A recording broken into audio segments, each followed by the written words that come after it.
Hi, Gay DeRusso, the Majestic rider. So here today with Cayenne, he's only 3. So his groundwork is coming along.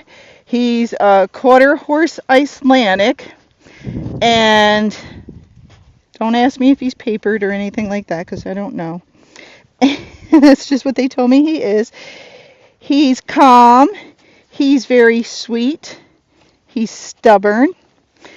He's unbalanced at the moment, and he doesn't know where his feet are. That's a normal 3-year-old.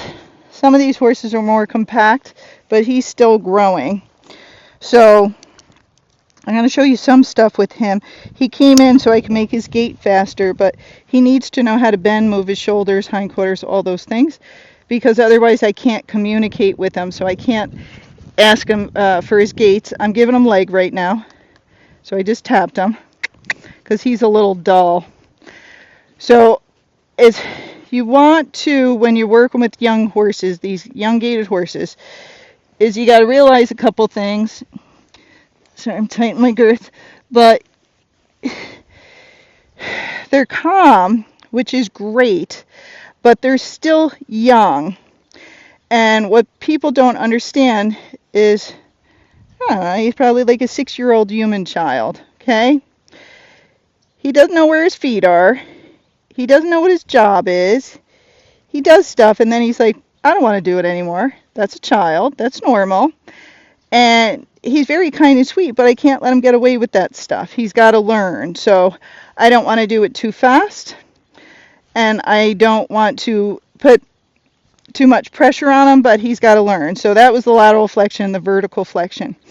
So he's very calm, almost too calm at times, but then can wake back up. So he's a little tricky. And he's growing, so we're going downhill a little bit with his body conformation. So I have to make sure with him when I'm doing things, and I'm going to work on bending first, but when I'm doing things that he doesn't get his head too low, because when he's walking like this, he just wants to put his head on the ground. Should you let them do that? No. Quarter horses and gaited horses are different, so you mix gaited with the quarter horse, and I just took some of the sure-footedness away from him. Okay? Quarter horses usually aren't trippy, but some gaited horses can be. So we don't want their heads way down on the ground, because if their heads are down on the ground, that means all their weight's on their forehand, and because we've bred some of them so calm that if they get all that weight on their forehand and then they trip, they're going to fall down. So we got to make sure we keep even if they want to, and we're like, well, he likes to put his head down. No, if you want to stay alive, you keep his head up. Okay, remember what Cousin Esther used to say? Stay alive. Keep the head up. So, I haven't done her in a while. But, so what we're working on is just getting the basics on him. So I'm going to bend him. So when I bend him, what I do is I squeeze and relax on my inside rein. That's my left rein, so to the inside of the circle. When I do that, I put a little left calf on him. And if he doesn't bend and arc his body around my leg and hand, then I might touch him with the spur, because the spur is very helpful with dull horses, because it's harder for them to ignore versus the back of your heel. Now with my outside rein and leg, which is this side, the right side, I support, so I don't drop it. I hold it and I support it, because what I'm trying to do is trying to push the horse's weight to the outside and then hold it there, because that's when he will be the most balanced under me to carry me correctly and to carry me safely. So now I'm going to switch. He's cutting in, so I'm hitting him with my left spur. Now he's slowed down, so I'm tapping him with my stick that says go forward. And now we're going to bend to the right. So I'm going to squeeze and relax with the right rein. Every time I do, I touch him with my right calf at the same time, because in the end, I want to ride him off my leg and my seat and not off my hands, but I have to teach him that. So as I'm going around the circle, watch what I'm doing. I'm using my eyes. I'm tracing an invisible line with my eyes of where I want my circle to be. If you can't do that, then you put cones or something so you can follow it, okay? Or take a paint can and draw a circle.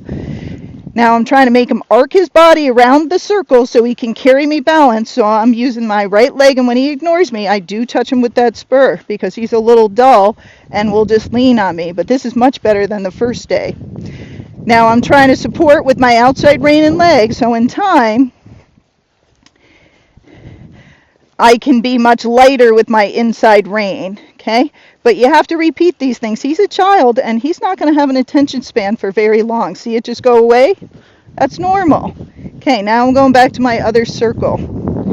So now I'm going to add in more things that you might not know I'm doing. So I look, squeeze and relax on the inside rein and leg, support with the outside rein and leg, and then when you can do that well, then the next thing you're going to do is twist your body. You twist at the waist, you bring your left shoulder back slightly towards his tail, and what I'm doing is balancing myself over him. So we're both balanced. The better balanced we are, the better he's going to gait, the better he's going to catch himself if he does trip, and the more I can help him. Now we're going to go the other way. So this is spectacular compared to the other day because he was tripping, falling, not paying attention, but he just got here, and that's normal. So with these young horses, what people don't understand is, yes, they're calm. Calm is good, and calm is bad, because too calm makes them too trippy. Too calm makes them not react to anything, including the poles on the ground and bumps under the dirt, so they will catch their feet. So you got to keep them awake. Even though we're just walking, he's got to stay awake. So you'll see I'm not letting him put his head way down. Like there, he just put it down a little bit too far, and all I did was pick up on the reins like that. Like, no, don't put it down there, or I'll make it annoying if you do. So I don't mind if his head is level, but with him, he's already built downhill, so I can't let his head go lower than the top of my saddle. Okay, so I'm squeezing on the right rein. I press with my right calf as I do that. If he ignores me, I touch him with my right spur. So you can stare at the different parts of what I'm doing and see if you can see what I'm doing. And then you'll see my left rein is kind of open but supporting. So I'm trying to hold that one steady while I squeeze and relax on the inside rein. The outside rein stays steady. And then my outside rein and leg catch the horse to tell him to stay in the circle and not drift or go any further. If he looks off like he just did, I pull harder on my inside rein and say, hey, dude, come back to me. Stop spacing out and looking out the window. Okay? And you'll saw I'm also twisting my body to the right at the waist, bringing my right shoulder back towards his tail. So we bend the horse, but we bend with them.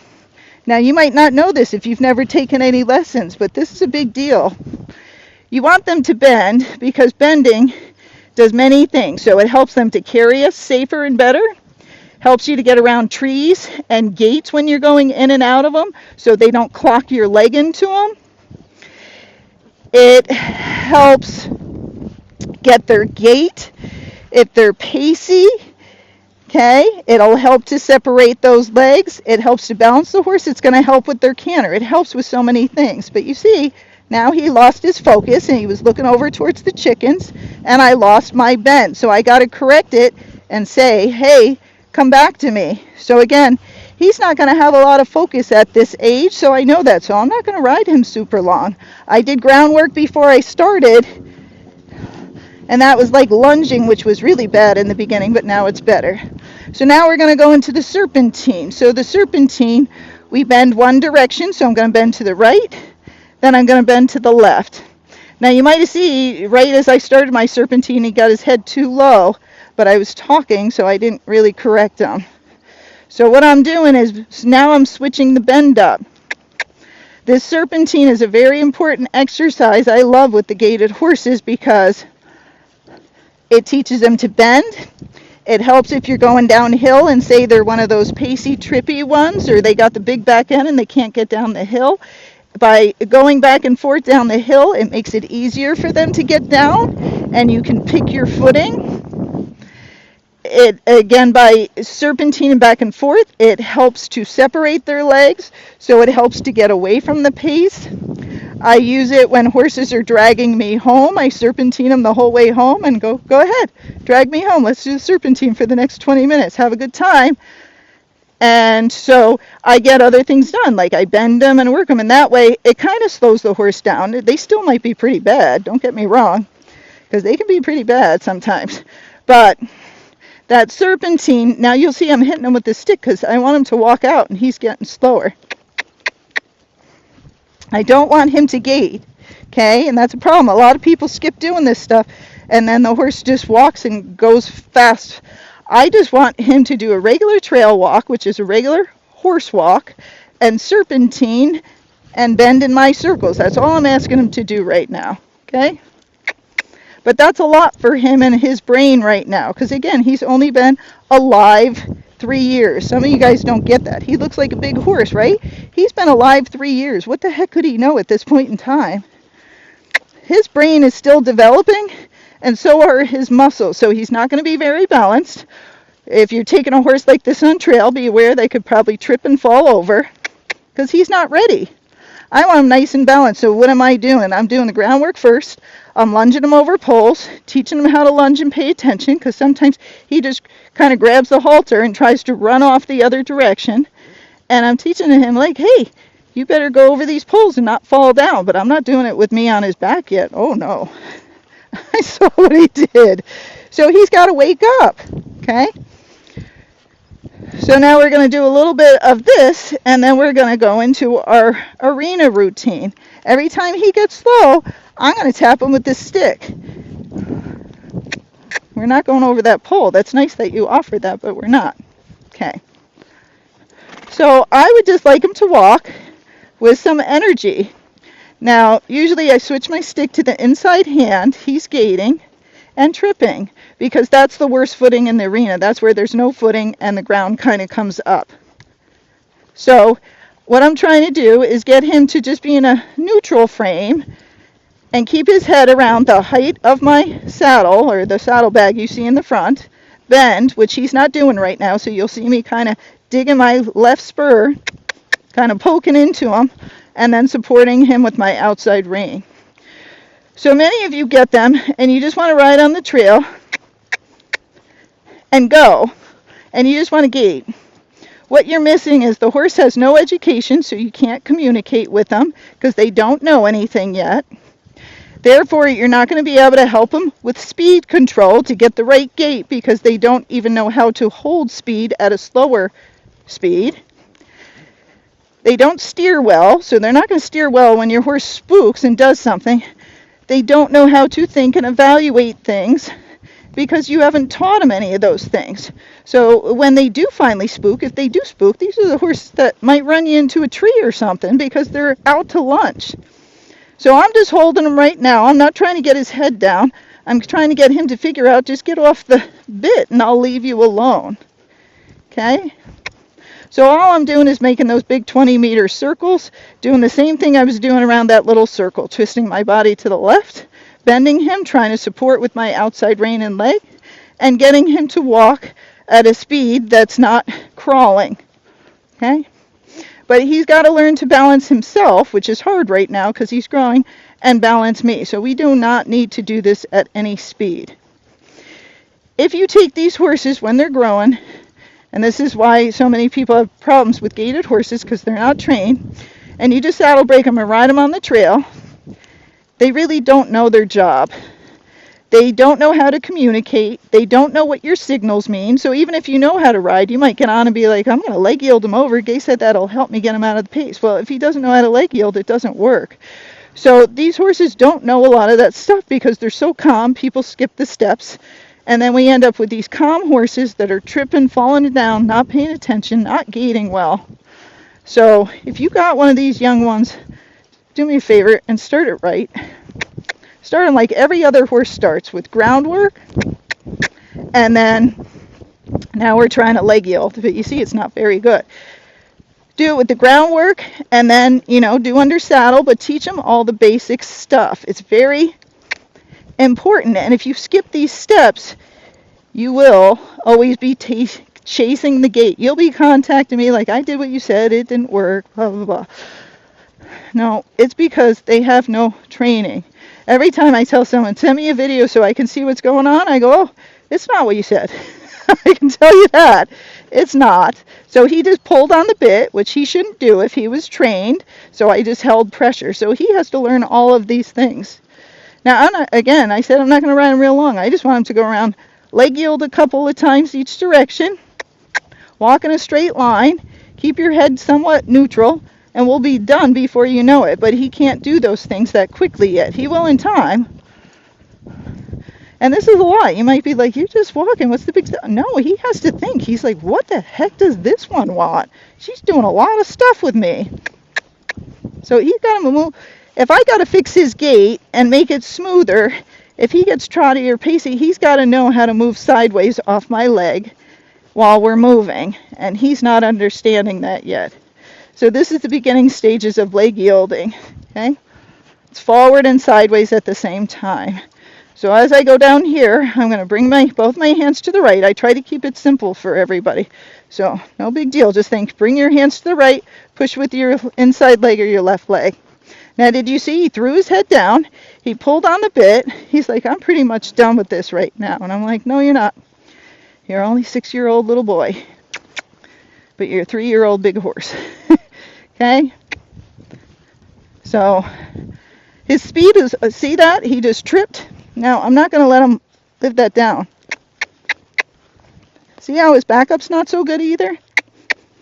If he trips and I ask him to get off his front end so we don't fall down, and I can't get him to rock back on his hindquarters, that's why they fall forward. So their backup has to be good, because when you touch those reins and say, hey, come up to me, he did it again. He's got to come up, but he is going down.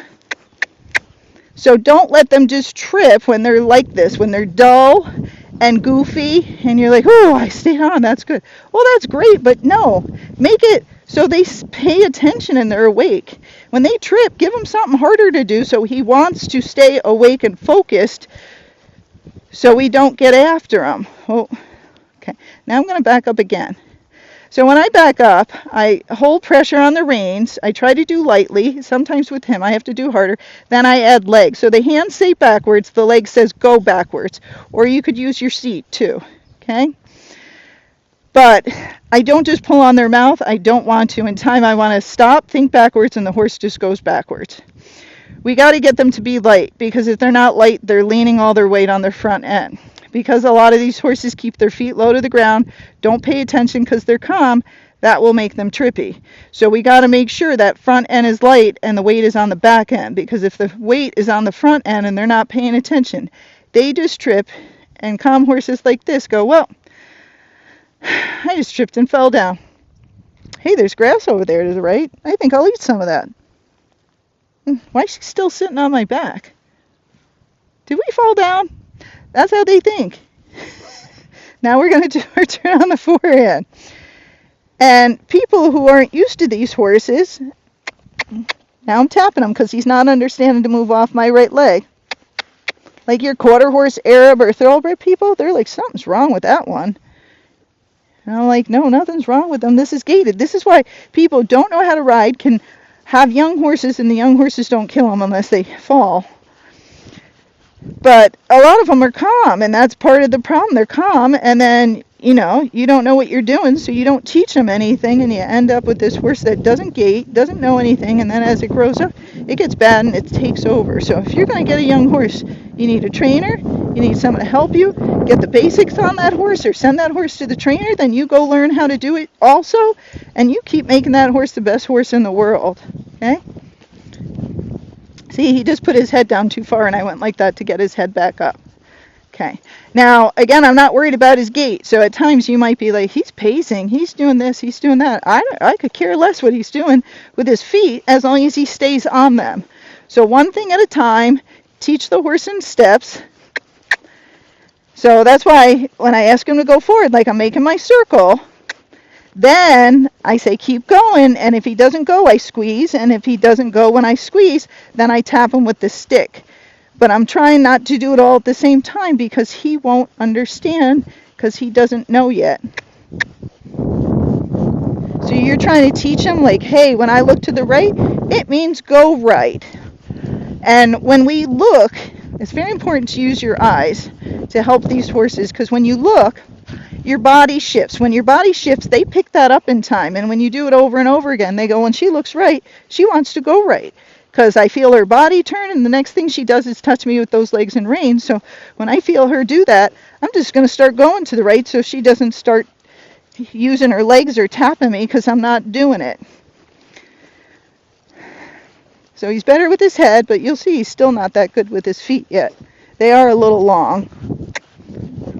Now it's too low, so I'm just picking it up. Now I'm not holding his head up. Don't do that because they will lean on you, especially the lazy ones. They're like, okay, you carry me. You be the horse and I'll be the rider today. And I'm like, no, I'm paying your board. You be the horse. So make them pay attention and teach him how he's supposed to carry himself. You're his teacher. He doesn't know, can I put my head up or down? I see all the quarter horses with their head down. And I go, yeah, good for them. They're sure-footed.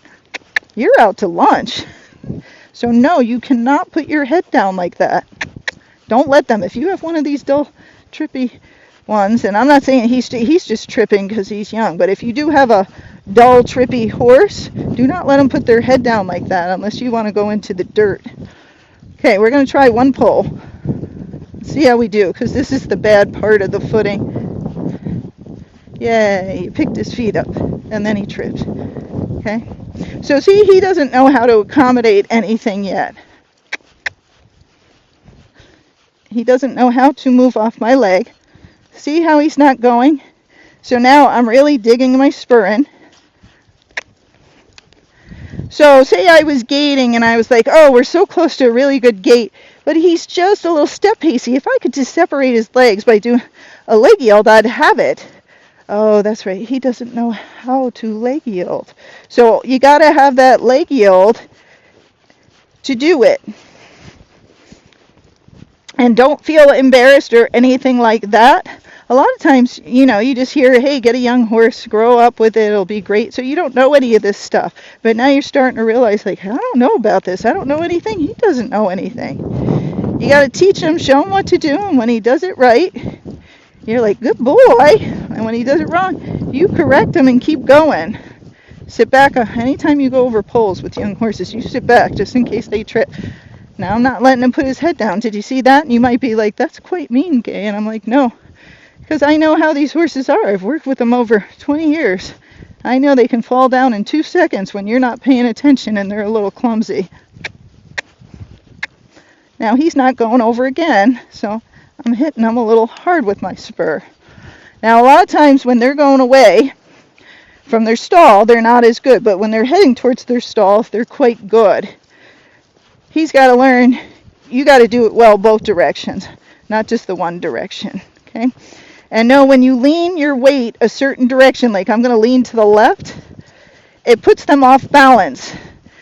And a lot of times they'll follow your weight and move underneath you. So say your horse keeps, when you're riding, you're like, why does he always go right? Make sure you're not leaning right, because sometimes it's us leaning our weight, and they're just trying to balance themselves and keep you up there.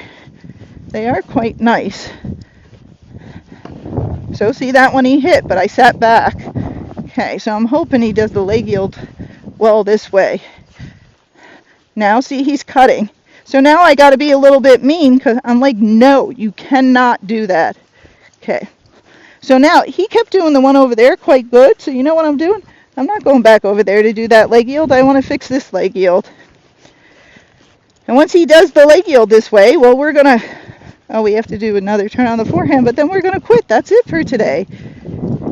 Now he's walking better. His head's up. He's not as trippy as he was the other day. So he's doing quite good. And he's getting better off my leg. Because he now knows, like, hey, if I don't move over, she just keeps hitting me with that thing. Now I'm going to go way up here because I don't want the reward to be back at his stall. He's looking out of the arena. So he needs to focus because he doesn't know where his feet are right now. Oh. Okay. Now let's try another backup. So every time I stop them, when they're a horse that's heavy on the front end, I back them up because I want them to think back off when I pull on those reins, because that's going to save me one day if we get in trouble. Now I'm going to do our turn on the forehand. So left rein, left leg, look to the left so he knows where I want to go. Now I'm tapping with my stick so he understands move off my leg. I don't know if he's ever been ridden with a stick. There we go. Good boy. Good job. So he's sweet, he's kind, but he can be stubborn, and he just doesn't know stuff yet. So overall, he did much better today. Trying to make sure I unhook because I'm talking. So he did much better. Again, he's calm, he's sweet, but he's got to learn how to control his body and how to listen to me and do what I ask. And that doesn't happen in a day. That takes a long time. So I do it on the ground. I do it under saddle. Good boy. You did so good. But I have to get tough with him when he doesn't understand what to do. Because if I don't, he won't understand. And it'll be more confusing. So that's why maybe doesn't work with horses. You have to tell them this is what you do, and you do this every time. Not some days you walk behind me and other days you walk in front of me. You walk behind me all the time. I don't care if I'm limping like this. You stay back there, because that's how you make a good horse, and you make a horse that's happy because they know where their place is. So I'm not really limping. I'm just pretending. Now he's in my space. So he's got to learn to stay out of it. So any dull horse, you should always have a dressage whip. You don't have to hit them. You just whip it. It makes noise. And it helps you just to get out of their space. So see, now he's paying attention. He's like, she's a mean one. What? I heard that. So you got to make them pay attention. You got to give them time to grow. If they're having problems doing stuff, like if I was to the point of gating, and he gated well for a month, and then all of a sudden he wasn't gating well, I know he's growing. I might give him a month off, just do groundwork, and then go back to it later. So you got to always remember that. They're growing. Their stifles are growing, so their stifles can lock up. And they got to learn things. And some days he's going to forget because he's young, and some days he's going to do spectacular. That's just the way it is. It goes up and down, and he's going to get much better and do well, but we're not to the gating part yet. So again, if you have a young horse, teach it all the basics first before you start gating, and the gating becomes very easily because you have communication skills, and then all you got to do is get that first gate, get them conditioned in that flat walk, and when they got that, then you go to the next gate and help them with that and condition them, and then before you know it, you'll have like 5 different gates. But if you don't teach them, then the horse doesn't understand. You're just chasing the gate, and they're in and out of it. Sometimes they do it, sometimes they don't. Neither one knows what to do, the horse or the person, and it's just a disaster. So go back, spend the time, teach them so you can communicate with them, and then it's going to get much better. Yep, it will. It really will. All right, hope that helps.